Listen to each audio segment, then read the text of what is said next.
All right. Good afternoon, everybody. My name is Ajay. Some of you know me, some of you may not. I'm the founder and CEO of StickmanCyber.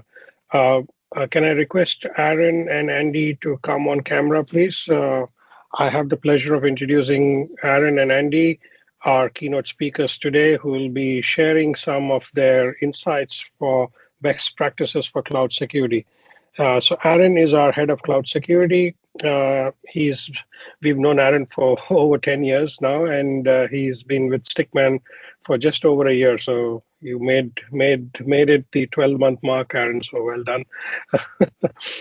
And Andy is also a longtime associate and well-wisher and supporter of Stickman. He's been a client, a partner, an advisor. So he's played multiple roles for Stickman by being outside of Stickman and supporting us. So Andy, maybe it'll be good for you to give a quick intro about what you're doing currently, and a little bit more about your business activities. That'll be amazing. Yeah, thank you.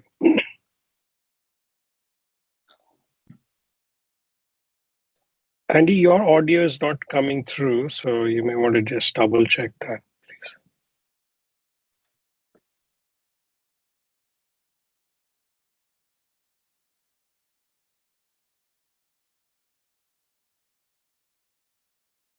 How's that? Got me? We just got you there. Yeah, amazing. All right, excellent. Thank you. Oh, well, that's good. So everybody, hi, thanks for coming along. So my name's Andy Graham. I'm the co-founder of a business called Stackup, and I'll just give a little brief background and also how I came to know Ajay and work with Stickman. So I've been working in technology for around 30 years now. I know I don't look that old, but there you go. That's the Australian lifestyle for you. I've spent 20 years as a CIO and CTO, predominantly in the automotive and financial services industries. Significant part of that time was with an ASX listed business called SG Fleet, which is the largest fleet leasing business in Australia. And that's where my connection with Ajay and Stickman first began. I was very fortunate to lead an incredibly talented team at SG Fleet and then later at Splend, where I was the CTO. And one particular standout from those teams was a certain Mr. Aaron Laws, who I've worked with now for, I think, nearly 20 years. He is the ultimate cyber policeman, as we like to know him as. And over the years, we experienced together more than our fair share of incidents, system outages, cyber attacks, sudden loss of key staff, and a few scenarios that none of you would ever want to imagine that gave us both plenty of sleepless nights. And what we shared a passion for was good governance, not the red tape kind, but the kind that protects the business without stifling innovation. We always refer to it as light governance, and it's a real pleasure to be having this conversation with Aaron today. And then just with Stickman, I've worked with Ajay and Stickman for over a decade.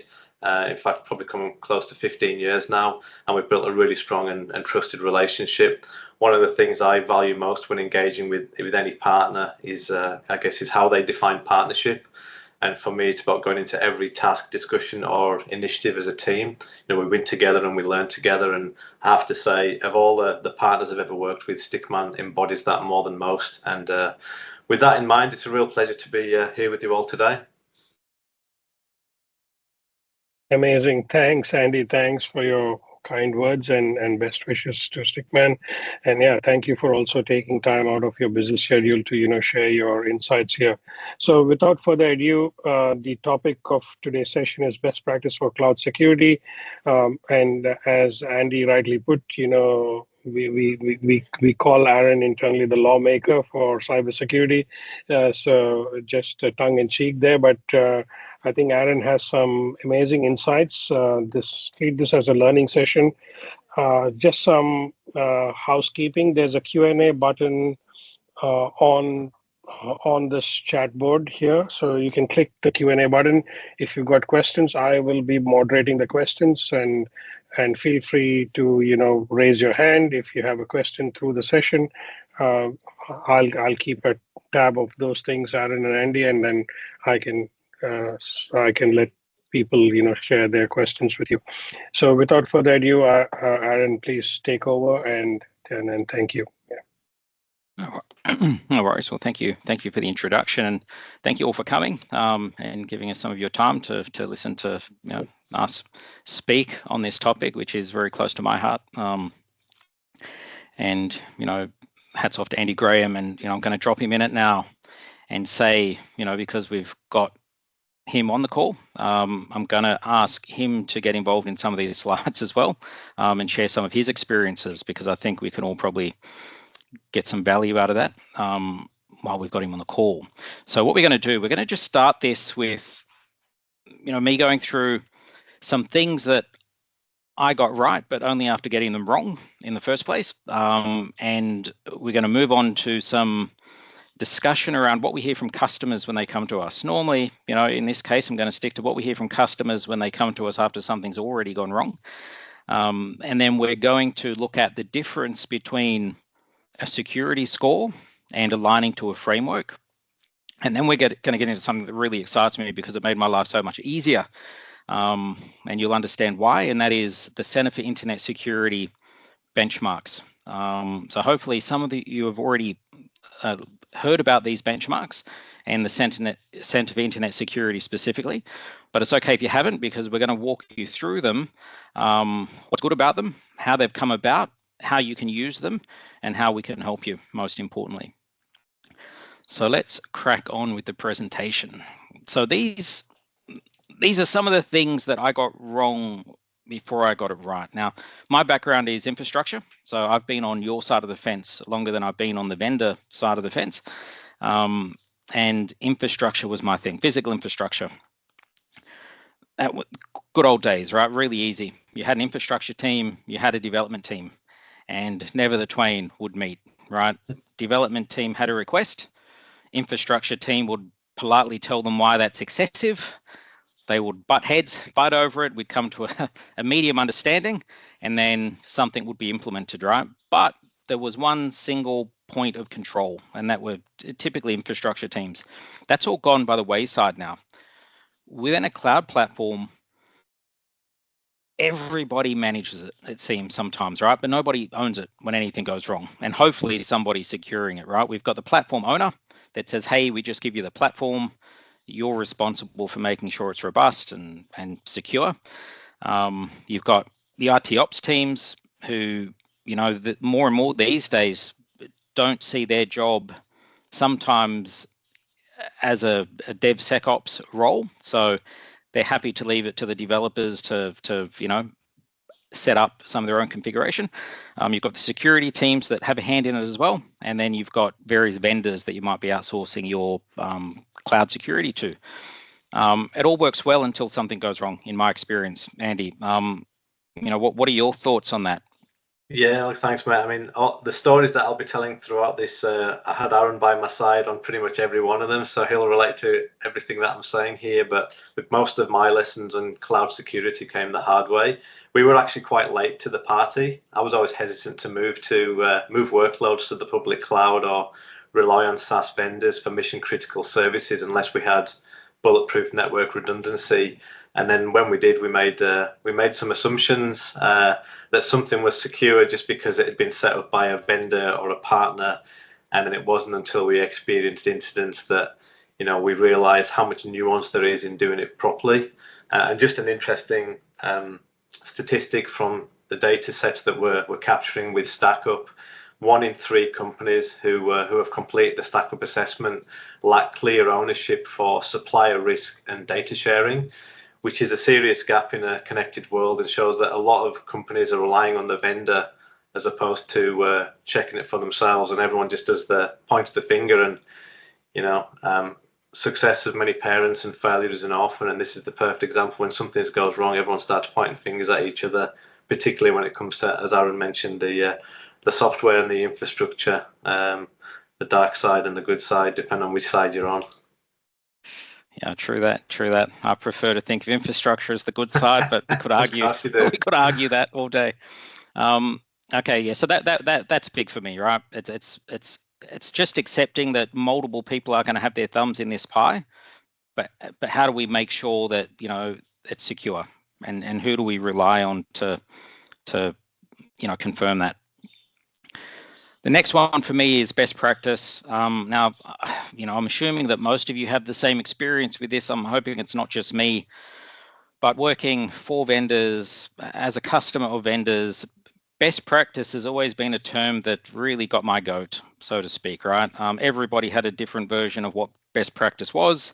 And sometimes the same people had different versions of best practice. It would seem on the phase of the moon, right? It would change down to, where we would engage vendors to do professional services work, to set up environments, and then transition that into the same company's managed service teams, only to have the managed service teams say, hey, we don't understand why it was configured like that. It should have been like this, right? And after spending tens of thousands of dollars on a setup, that's not what you want to hear when it transitions into managed service. So I get that quite a lot, right? And even when we try to establish what best practice is internally without any guidance, it just seems to be a free-for-all because there's many opinions. Is that something you would say you've seen, Andy, as well? Yeah, look, it's a great point, and kind of one of the reasons that we developed Stackup was this exact point. I've spent a large part of my career doing technology due diligence across startups, scale-ups, large organizations, and I've been on both sides assessing others and being assessed. So over the 30 years of being in this space, I've got a good sense of what good looks like and what it definitely does not. And the biggest advantage I had and have is I was a CIO and CTO myself, so I understood the real world implications of every question. So best practice for me wasn't just a theoretical, hypothetical. I actually understood what it meant in the real world. And then over time, I built a playbook that cuts through the noise and reveals how a tech function is really performing across strategy, cyber infrastructure. And the takeout for me is that compliance frameworks are helpful, but they don't tell you if your foundations are strong. So best practice isn't about being compliant. The key for me is leveraging partners like Stickman, who have done this many, many times over many organizations, and they really understand what best practice is because they've lived and breathed it and watched what good looks like, what bad looks like, and everything in the middle. But yeah, best practice is one of those terms that's used too frequently without anything to back it up. Yeah, agree. The next one, before we move on to what we sometimes hear from customers after things have gone wrong, is configuration drift. This is a massive one, guys. When we do reviews, I can't express enough how this is more the norm than it is an exception, where environments have been configured. When you pay vendors to configure your environments, they'll probably charge you 2 weeks worth of work to build an as-built document or something. It's as good as the day it was written. And then in the cloud environment, not much good after that. We see this all the time, right? Where, I'm going to use an example here because this is a really common occurrence we see, is where people have set up their virtual compute environments and they've set up some access control lists, which ensure that control into and out of the server is maintained, right? There's access lists which are applied. More often than I would like to say, when we do reviews, what we find is, because of the number of people that have their fingers in this pie and administrative capabilities, you often see that change without going through change control or without anybody's knowledge, right? A really good example, because this 80% of the time for me is what the root cause ends up being, is where there's been a problem that's being troubleshot by the development teams, and they just want to rule out a firewall. They want to make sure the firewall and ports being blocked isn't causing the issue. So they'll open it up because they've got the power to do so now. They don't need the approval from an infrastructure team. So they open up an any rule just to see if it works. Lo and behold, it starts working. Everybody gets excited, pats on back all around. Somebody forgets to turn it off. And then 6 months later, you do a review and you can find these rules that are effectively opening the door to the internet, to that server. It's really important in a cloud environment for me, and it's something I've learned, is to verify configuration, because of the lack of control that you have now that the administrative function is pretty much distributed over multiple people and teams. I think the big one for me on this is when people make quick fixes under pressure and then never revisit. and then you never notice it until something goes wrong or you get audited.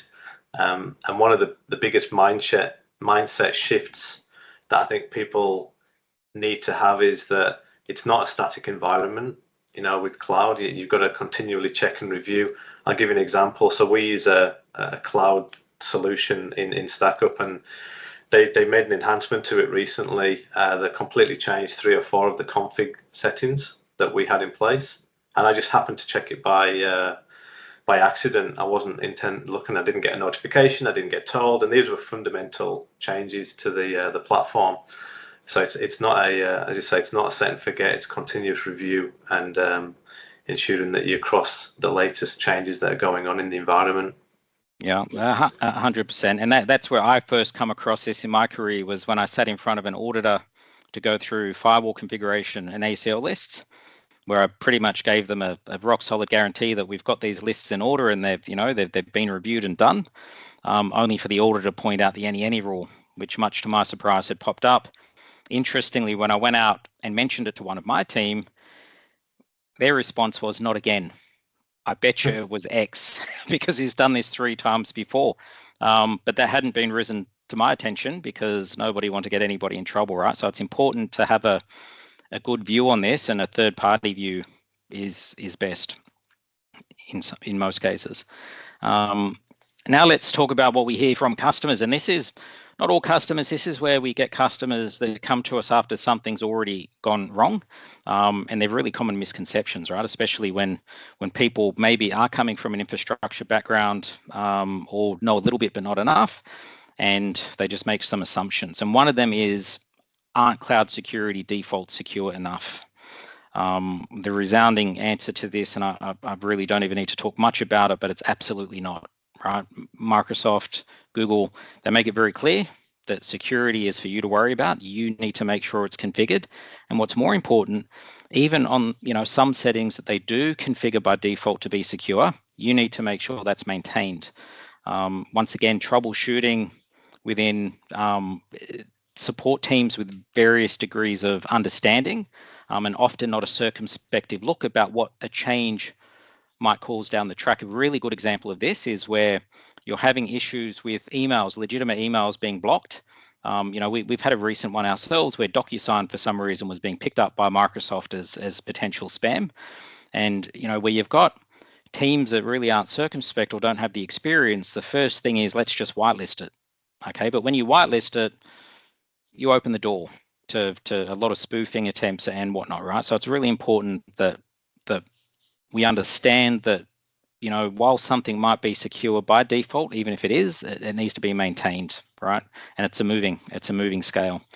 So just go into this understanding that security is for you to worry about, not Microsoft, not Google. This one, I could wax lyrical for a long time about this one. Very, very passionate. I was in a session with a customer of Stackup a few weeks ago, and I asked them how they manage the cloud security, and they're a Microsoft shop.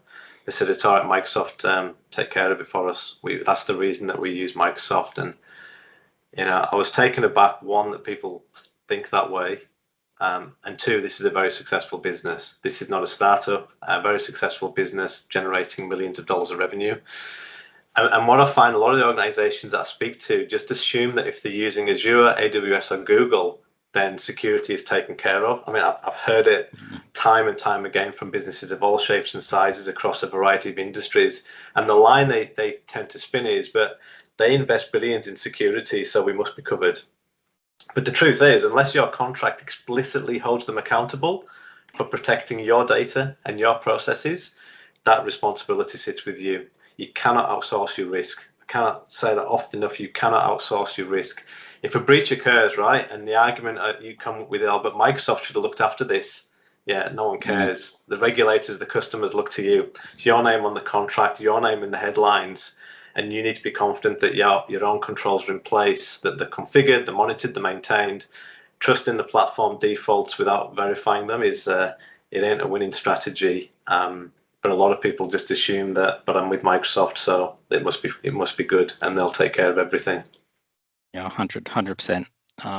The next one is, and this one, we hit this so much as well, but we passed compliance. What more could we have done? I cannot stress this enough. There's being compliant and there's being secure, and there can be a large gap in between those two things. My focus is around being secure. There's other people in Stickman who focus on compliance, and I think compliance is a great thing, but you've got to, your end goal is to be secure. It's not compliance in itself. That's what it should be. So quite often we see breaches where people have their certification, and they get blindsided because they've experienced something they just assumed would have been covered because they had that compliance tick. We hear that quite a bit. And have you come across that, Andy? Yeah, I think Ajay shares my passion on this topic as well. Over the years, and Aaron and I have been through this many times together where we've been audited, and on paper it looks great, but we know that there's risks. There's risks there, but they didn't ask the right questions. And don't get me wrong, compliance is important, but it's not a proxy for resilience. Passing an audit is not the same as being ready for a real incident. You've got to look deeper than a checklist, and anyone with enough time, money, and patience can achieve compliance. Right, it's as simple as that. But it takes, for me, attitude, behavior, culture to be operationally excellent, which will naturally lead to compliance, whereas the opposite is not necessarily true.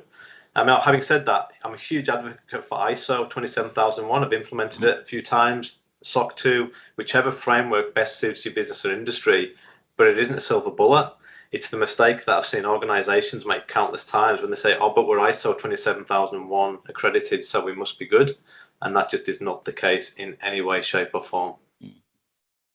100%. So there's a real story. We were working with a client on a particular project. They had engaged a separate company to do a business continuity and disaster recovery plan and certification. And it was a big thing for this business. They got the certificate for business continuity and disaster recovery. Unfortunately, the week later, there was a burst water main on the road just outside the building, which completely flooded the building. And they were out of operation for almost 6 days, right? Now, they got compliant, they got certified. There was a huge celebration. Literally a week later, there was a burst water main, which completely shut down the building. And it was a call center, so the people couldn't get in. They didn't have external, remote access for the staff. They didn't consider that. So getting certification compliance is one aspect, but how many scenarios will you test, right? When we do tabletop exercises, there's obviously budget constraints. You can do ransomware tabletop exercise, or you could do, malware tabletop exercise, but how many scenarios would you run, right? So resilience comes through, building that over time, right? You can't do one tabletop exercise, one certification per year and say, okay, we're fine, we're good to go, right? Because the industry, especially cyber attacks, is changing so rapidly. We need to be on top of every single type of scenario, essentially. And the best part is if you reduce your risk of those scenarios, and then you don't have to deal with that scenario as such. So back to you, Aaron. Thank you. Yeah, absolutely. Good example. And this one, we've sort of already touched upon this, but it was secure when I set it up. Has something changed, right? I can't stress enough the value of monthly or regular reporting on configuration, especially key configuration items. We'll talk about this a little bit later, but SIS benchmarks are a good thing. They're not a run once. You can run them once, but you've got the same issue, right? You've just got a point in time compliance. You need to be running them, or at least key aspects of them, on a regular basis. So if other processes or procedures that could have picked up a change have failed, change control or whatever the case may be, you've got something else there that's going to pick it up. Okay. Really important, right? It's you must be on top of these key configuration items. An example that I've sort of mentioned before, ACL lists. I see them change all the time. Keep that in mind, right? Check your ACL lists if you get off this call. Another one is, where people have done the right thing and they've disabled external forwarding from within their organization. But then the CEO must forward something externally. So, inexperienced IT team turn that off and it stays off. So, you need to be able to pick that sort of stuff up, if not when it occurs, at least soon afterwards. Yeah, I think that's just general advice more broadly, right? Yeah. It's just that these things aren't a set and forget exercise. You got to constantly monitor and manage. Okay, another example we've had recently, doing a lot of work with customers, and they do a pen test, and they'll do one pen test and say, right, we're done now, we did a pen test. And I'm like, when's your next one? They said, well, maybe in a year from now or something. And like, so you're constantly updating your software, you're changing the environment, and you're just going to assume that the last one you did is going to get you out of jail. You could apply the same principle to anything, right? Yeah, 100%. Yeah, you can.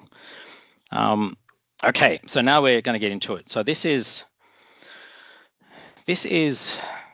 okay. So I'm all about pragmatism, right? So I look at best bang for buck when I look at security. It's what for the least effort can I do to give me the greatest sort of increase in protection, typically. And it continues to amaze me how little focus, money, and effort people put into identity security. We spend money on pen tests.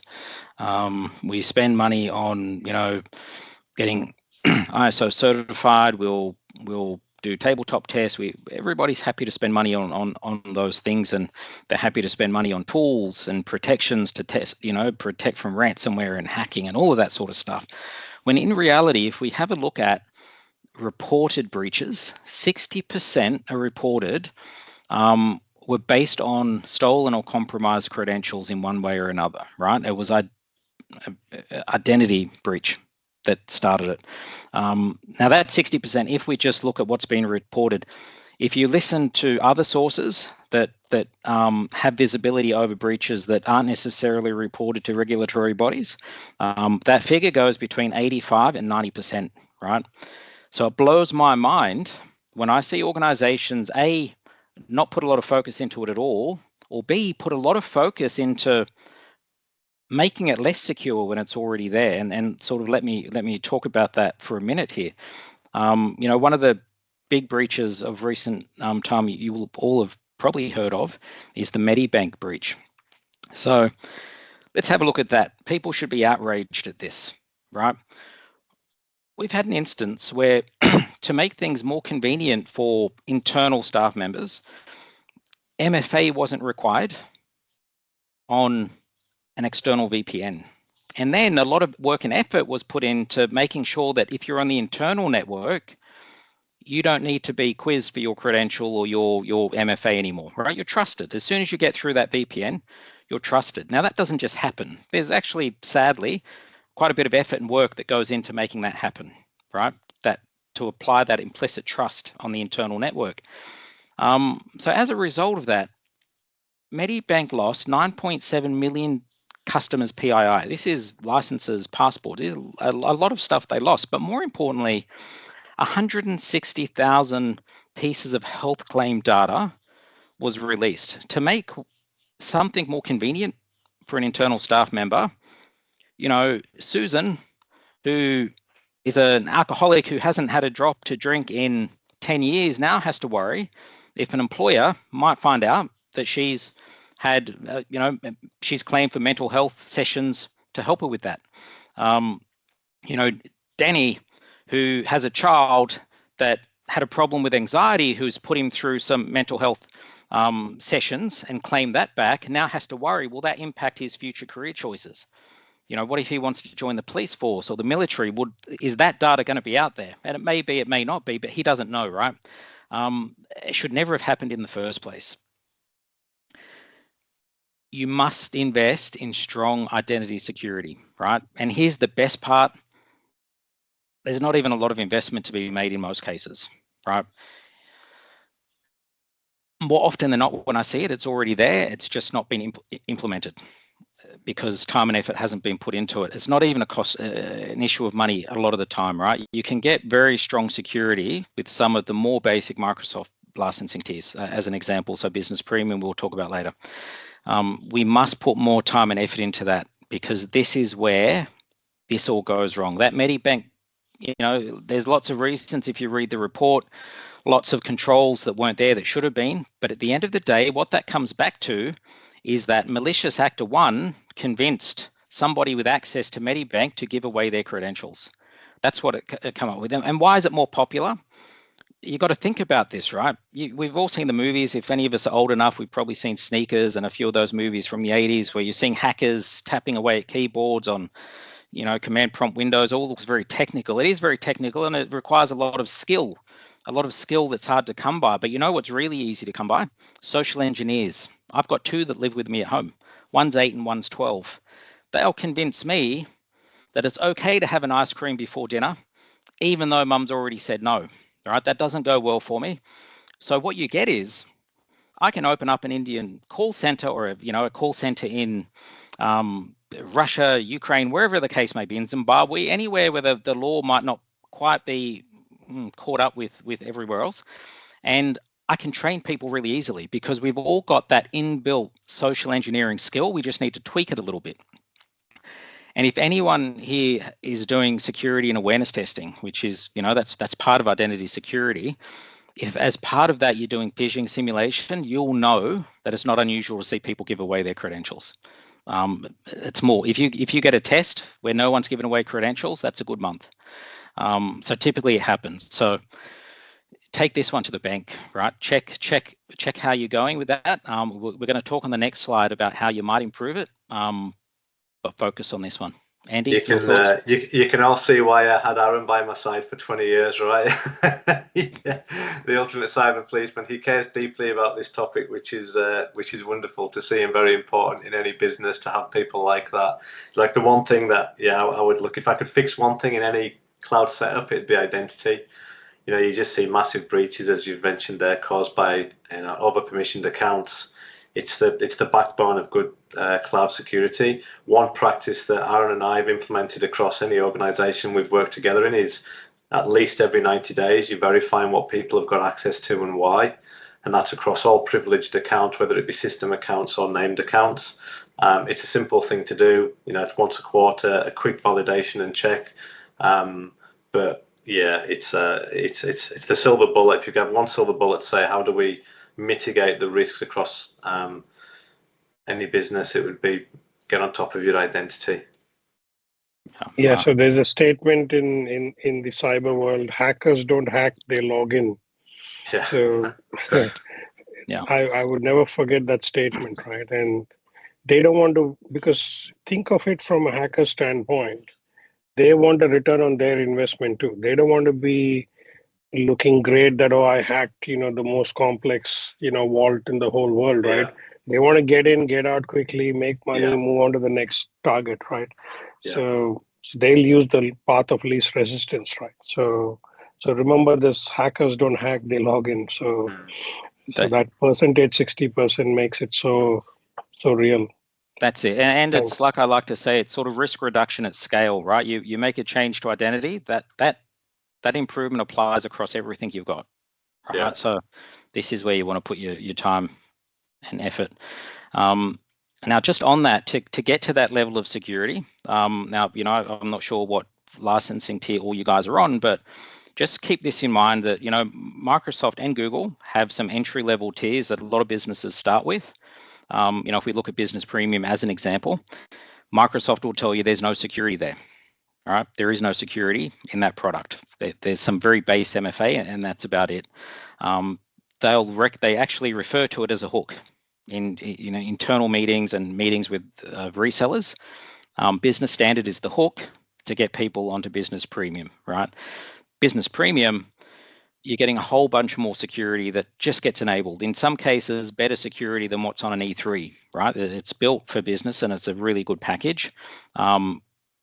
And effectively, we recommend, right, if you're serious about security, start there. So Business Premium or one of the Google Enterprise tiers before you get some proper security capabilities that are made available to you, and typically for not a huge uplift on what you're already paying.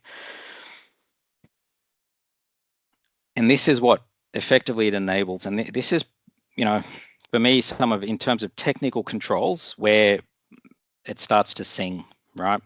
You're probably all familiar with standard MFA. Now that standard MFA is okay, it's good, but it's quite easy to bypass if you know what you're doing, right? So standard MFA, for those that aren't aware, it's, you know, you want to log into something, you're going to get a number by SMS or from a token or an app, right? A 6-digit number that you have to put in. So you need your username, you need your password, then you need something else from a device, right, to input as well. And it's good. Unfortunately, you know, while it prevents basic password theft, it doesn't really protect against fatigue attacks. And that is where you're constantly bombing people with requests, and eventually, and this happens, we like to think that it wouldn't, but eventually people just hit yes, either through accident, or, you know, it could be the fact that their kids have got their phone and they're trying to browse their music and this thing keeps popping up at them. They just hit yes to make it go away. It happens, and it's quite a successful sort of counter move to standard MFA. So what we do, we move up to fatigue-resistant MFA. So this is really good as well, right? So this is it's an extra thing. So on screen, you'll be presented with a number, and then on a device, you need to enter that number. So you need to interact now. You can't just hit OK, which brings it up a level. But where you want to get to is phishing-resistant MFA.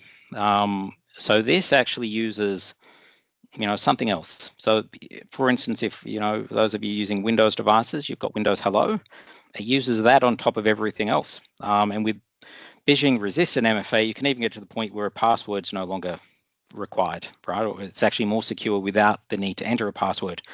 That's where you want to get to at the end of the day, is phishing-resistant MFA.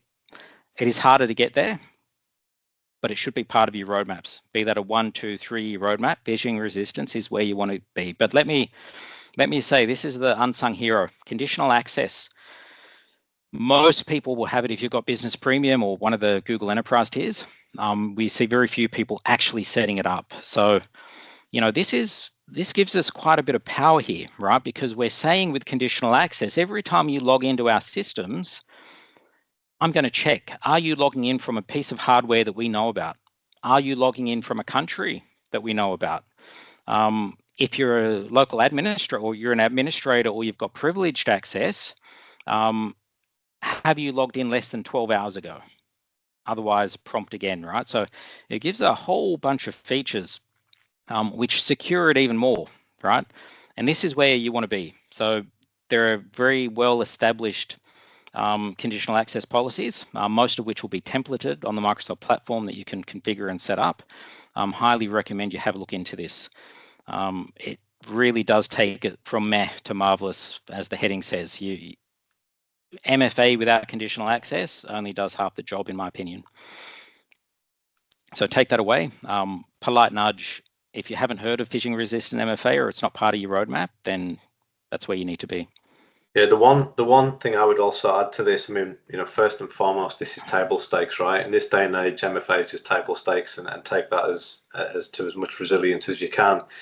But I would also encourage people to try and implement single sign-on across other applications across the ecosystem. So if you're using third parties, HubSpot, whatever it may be, if you utilize SSO across those, you benefit from and like Aaron said before, it's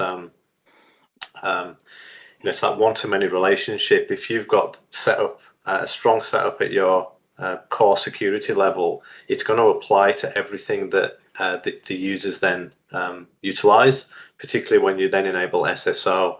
Again, this was a really big part of what Aaron and I did at previous work that we did together, was trying to make sure that every application that we utilized supported SSO. And if it didn't, it was part of the decision process. Do we actually want to use this application? Because it creates risk for us if we can't take advantage of that core identity, coming back to that core identity management. So having this in place is table stakes, and then SSO is the extension of that across as many applications as possible. Yeah, exactly. Yeah. So Aaron and I were at an event last week, and Microsoft engineers were presenting the security configuration page, and I was standing there and he was just scrolling and scrolling and scrolling and scrolling. And I'm like, the number of options you have And he himself was saying most businesses just buy the license and expect security to be set up by default. I wish that was the case. Um, Unfortunately, that's not the case because software gives us so much of flexibility and convenience. If it's not configured, it is not configured, right? There's no excuse behind it. Saying, "Oh, I bought the best license," doesn't mean anything, right? If it's not configured, it's not configured, and you run the risk of it. Whether you're a small one-man show or 10-man or 100 or 1,000-man company, you have to ensure that there's some kind of configuration review done across the board, whether it's Microsoft, Google, AWS, GCP, Azure, doesn't matter. So something to seriously consider there. Thanks. Exactly. And the next thing I sort of want to bring up is don't go down the path of making the mistake that a 100% secure score on these cloud platforms that they'll provide to you equals security. It absolutely does not. I'm being facetious here, but the quickest way, if you're a Windows Business Premium customer, to get a 100% security score is to downgrade your license tier to Business Standard. This score shows you a score based on what features are available to you, right? So it's good to, help understand that you're using all the features that are available in your licensing tier, but that's all it's good for. It is not good for measuring maturity. It is not good necessarily for managing progress, because this can change over time when new security features are added or taken away. Your score can drift over time, right? It's not a consistent method to check how your maturity is increasing over time. So effectively, it's showing you what can be done on your license tier only. Whereas a framework, which is what you really want to be aligning to, so you can sort of measure security over the long term and put a roadmap together to understand where you want to be in 1, 2, or 3 years, is where you want to be aligning to. So use the security score to make sure that you're using the functionality. It's more of an operational tool. But in terms of strategy and planning, you really want to align yourself to one of the key frameworks. It might be Essential 8, it might be ISO 27001 or NIST CSF, or one of the many others. But this is sort of going to segue me to the topic that we're really here to talk about, right? Which is the Center for Internet Security and how they can help you track your maturity to those standards. So for those of you that aren't aware of who they are, so the Center for Internet Security, typically referred to as CIS, they publish globally recognized frameworks and benchmarks. And they very prescriptively tell you how to configure things and secure things properly, right? If any of you have ever read a framework, you'll understand how vague they can be. They require quite a bit of interpretation. And Center for Internet Security do have their frameworks that are just as vague, but these guys go one step further. And what they're doing is producing benchmark documents that map real settings to best practice, right? And it's important to understand that these benchmarks and these best practice settings, they didn't come up them, dream them up in a vacuum. They're a product of cyber professionals around the world, governments, software vendors, academics, all arguing their way to a consensus effectively, so we don't have to.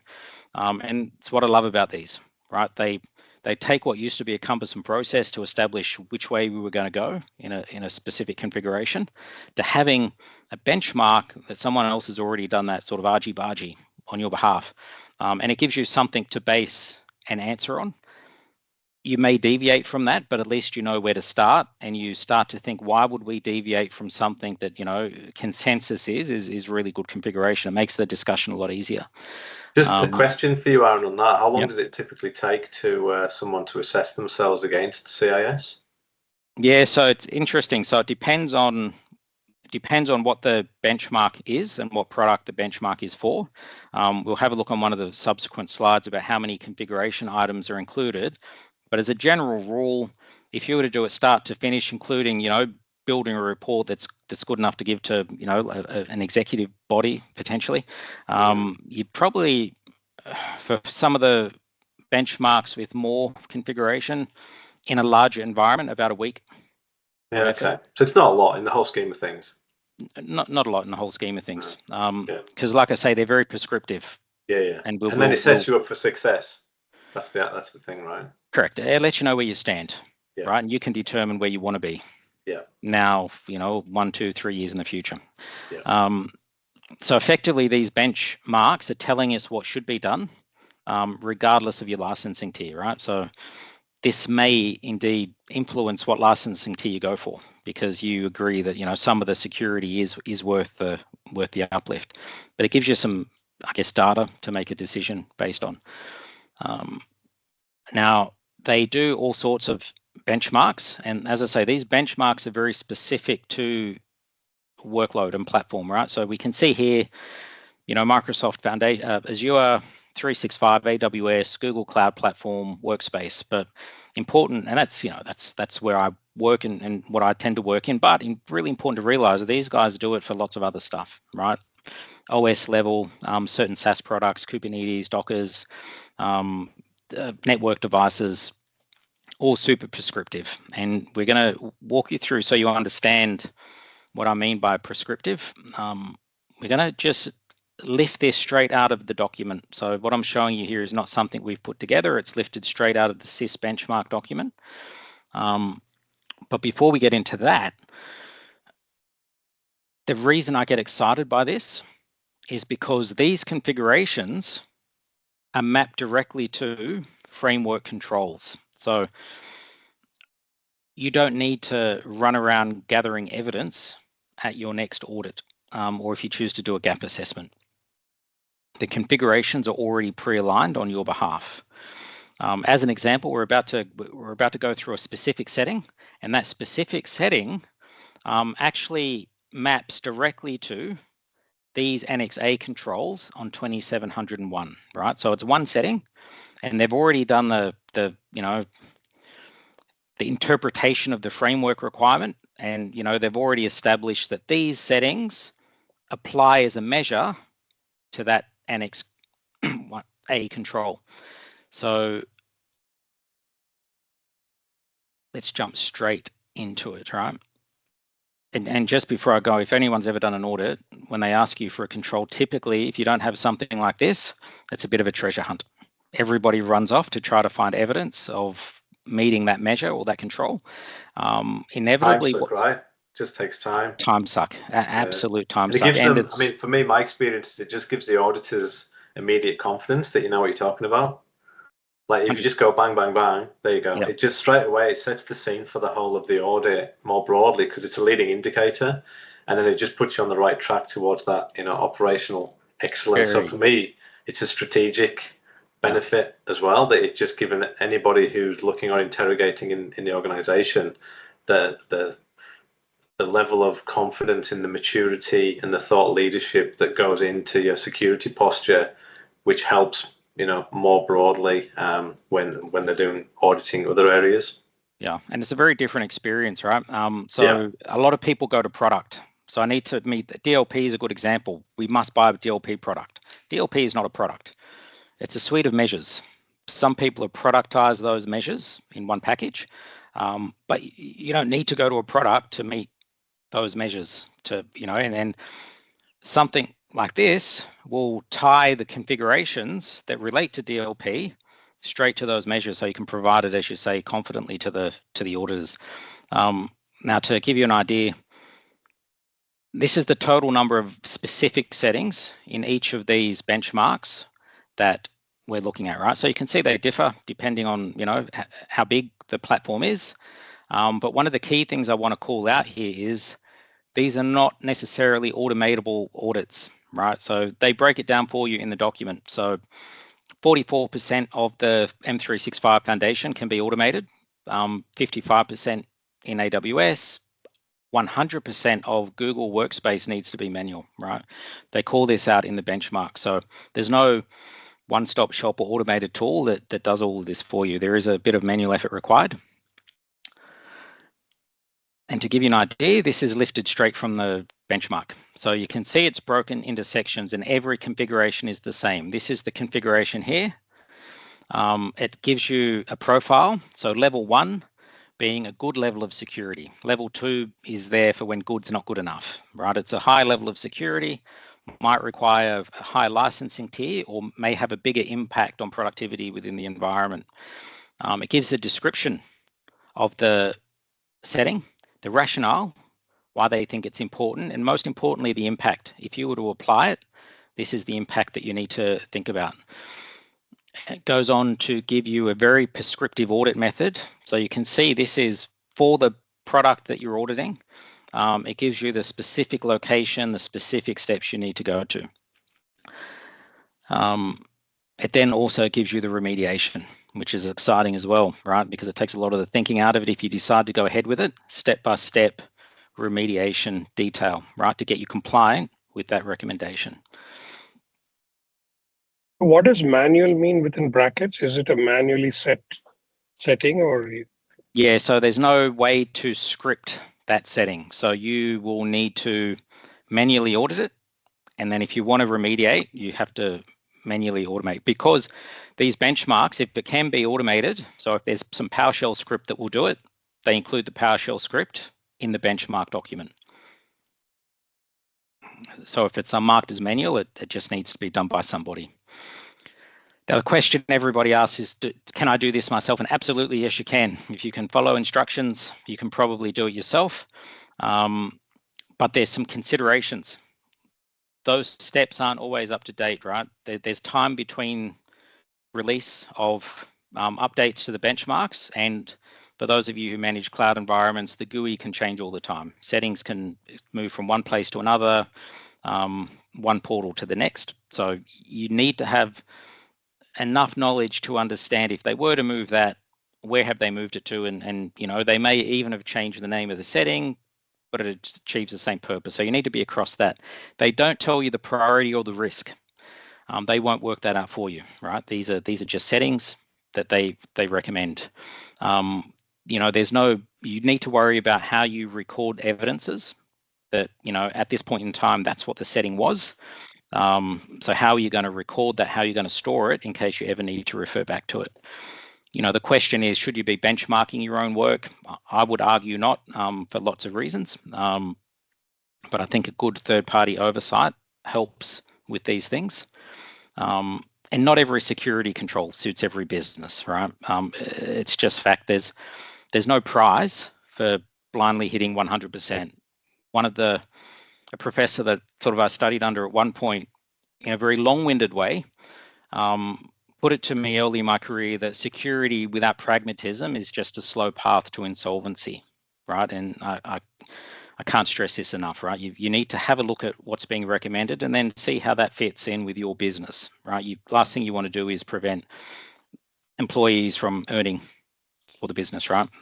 There needs to be that balance, and you need to get that balance. And this is where I think using a partner like Stickman can help, right? Because we're providing you with tailored reports, not just a dump, and they're prioritized context-aware reports, not just a list of what you failed. We're assessing everything, automated and manual, unlike some of the automated tools out there that will give you half the story, sometimes less than half the story.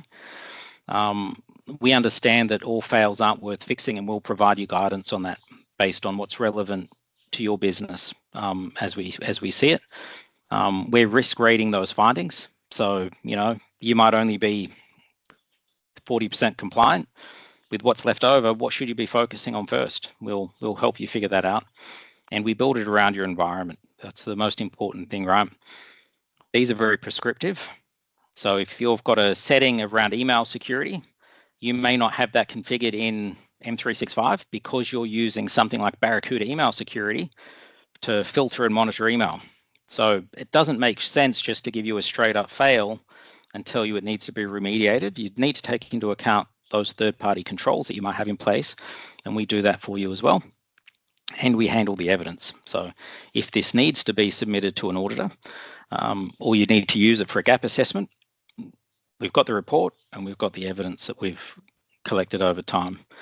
And most importantly, you know, when we do this for customers, we can do it on a recurring, regular basis, depending on requirement. It could be once a quarter, once every 6 months. In some cases, it's once a month. So We give you that. And- These are mind-numbing. Aaron, our assessments are now done on Stick Secure, right? Through automation. This is what You helps may us want to keep the touch price upon down. Yeah, so automation is great for what can be automated, but we use a combination of both. So we've got an in-house developed platform called Stick, which runs the automatable portion of these tests. We manually do the rest. So for us, it's a combination. For most platforms that you buy out there on the internet, you'll get your 45% automated tests and a report on that and nothing more. You need to do the rest. So while we have the platform, we're selling you the outcome effectively, right? You don't need to log onto the platform if you don't need to, but it keeps our costs down, which is then obviously passed on to the customer.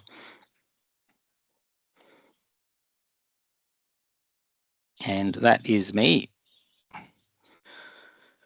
Okay, so I have posted a question for Andy, and if others have questions, we just dot on 1 o'clock. So I understand we've just this amazing timing, Aaron, but happy to stay on for a couple of more minutes if there are questions. But Andy, would love to hear from you. Your Stackup platform, does assessments, technology assessments across the board. What is the top 3 trends you're seeing, commonalities? Yeah, it's a great question. And for everybody today, if you want to know more about Stackup, just go to the website, stackup.tech. Follow me on LinkedIn. We post regularly, and we do provide a lot of feedback on the data that we're finding. It is quite a unique data set that we're capturing here. I did actually do a post last week on the trends that we're seeing, so I'll just quickly recite some of those. So of the organizations that have completed the assessment, 60%, just over 60% have got no documented technology strategy, but 80% of that cohort are already rolling out large-scale AI initiatives. And I could wax lyrical. We could do a whole session on AI and what that means for security and data and PII. But AI is racing ahead while the playbook's blank. 36% of organizations have got no formal incident response plan, and the same shade have skipped an external pen test in the past year. And then about 18% lack both cyber insurance and an incident response plan, so leaves them doubly exposed. 85% of organizations now provide full purpose-built support for remote or hybrid teams, which again creates a whole new level of challenge for a security perspective that didn't exist pre-COVID. It used to be an emergency measure. Now it's an expected capability. As I mentioned earlier on, nearly 1 in 3 organizations have got no person or team managing supplier risk or data sharing issues, which in the world that we're living today, the connected world, that's just an open door. And then the last one, which is more of a strategic one that we're seeing, is that only about 1/3 of assessments were completed by C-level leaders, with the majority coming from IT managers and heads of IT. So what that's suggesting is a lot of the critical decisions about resilience and innovation are still happening below board level, which leads to that disconnect that you find between technology and the board. And I've sat in plenty of board meetings where they've sat and asked me, "Are we secure?" And my answer is, "We're as secure as we can be." And everyone just wants to say, no, but we're secure, right? We're not going to get attacked. And say, I'll never guarantee that. There's no silver bullet. And if you want me to, then you've got the wrong person for the job. But that's the gap that exists that we see, is there's a disconnect between expectations and reality, particularly around the people who are doing the assessments and understand the detail. So there's some of the stats that we're finding, and more are coming out week by week as we build traction in the data set, which we'll be sharing on LinkedIn if anyone wants to take a look and follow me there. Amazing. I think gently people are a bit shy with asking questions, but I posted one for you, Aaron. So if you can read that aloud and answer that, that'll be amazing. Thank you. So how can we ensure that changes made by different teams are properly documented and reviewed to prevent unauthorized modifications? So, you spoke about a lot of configuration updates and changes. What is best practice, because documentation, we all know, as engineers, we love to go in and do stuff, but when it comes to documentation, many kind of say, yeah, it's just log in and figure it out.